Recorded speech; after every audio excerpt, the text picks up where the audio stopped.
आज की क्लास में हम एक्सरसाइज 9.1 का क्वेश्चन 5 सॉल्व करेंगे। ओके, लेकिन पहले क्वेश्चन को पढ़ लेते हैं। ओके, तो क्वेश्चन हमारा कहता है a kite is flying at a height of 60 metre above the ground. The string attached to the kite is temporarily tied to a point on the ground. The inclination of the string with the ground is 60 degree.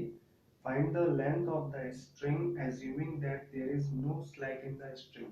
मतलब ये कि उसके question कहने का मतलब ये है कि एक काइट है यानी एक पतंग है जो कि जमीन से 60 मीटर ऊंची उड़ रही है। यहाँ पे मान लेते हैं पतंग उड़ रही है इस तरीके से, ठीक है। और इस पतंग की जो डोर है वो इस तरीके से जमीन पर एक चीज पर बंधी हुई है, और ये जो डोर है यानी स्ट्रिंग है ये बिल्कुल सीधी है। इस पे कोई भी मोड़ तोड़ नहीं है, कोई भी झुकाव नहीं है, बिल्कुल सीधी। ठीक है, जैसे एक डंडा होता है उस तरीके से बिल्कुल सीधी है। और कितने डिग्री पर है? 60 डिग्री पर है ये। ठीक है, इस तरीके से ये 60 डिग्री पर है, इस तरीके से।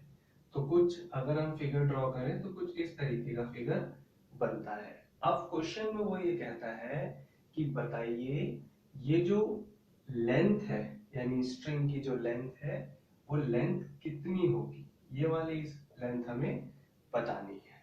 ठीक है, तो मैंने आपको पहले भी बताया है पहले के क्वेश्चन में भी कि जब भी आप हाइट एंड डिस्टेंस का क्वेश्चन करो हमेशा फिगर बिल्कुल करेक्ट बनाने की कोशिश करो, क्योंकि अगर फिगर में गड़बड़ी हो गई तो फिर आपका सॉल्यूशन कितनी ही कैलकुलेशन अच्छी कर लो कुछ नहीं होने वाला। तो हमेशा आप एक ही चीज ध्यान रखेंगे और वो ये है कि आप हमेशा जो फिगर बनाओ वो बिल्कुल सही बनाओ। ठीक है, तो अब हम इस ट्रायंगल को नाम दे देंगे अपनी मर्जी से ए बी सी। ठीक है, और इसके बाद क्योंकि हमें लेंथ निकालनी है और हमें हमारी ये वैल्यू गिवन है।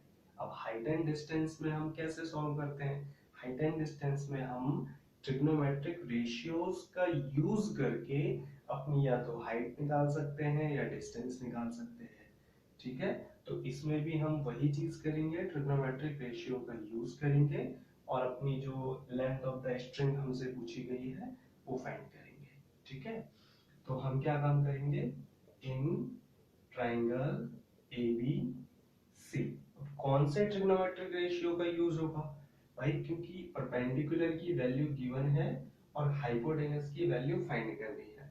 तो परपेंडिकुलर अपॉन हाइपोटेनस कौन सा रेशियो होता है? Sine theta. तो हम लिखेंगे sine theta equals to A B upon A C, perpendicular upon hypotenuse. वैसे ये लिखने की जरूरत नहीं है पर मैं इसलिए लिख रहा हूं ताकि आपको पता लग सके। ओके, अब साइन थीटा, थीटा कितना है हमारा? 60 डिग्री। तो हम लिख लेंगे साइन 60 डिग्री। ए बी की वैल्यू 60 मीटर और ए सी हमारी है कुछ भी नहीं। साइन 60 डिग्री की वैल्यू होती है √3/2 और ये 60 metre upon A C, cross multiplication, A C √3 120 metre.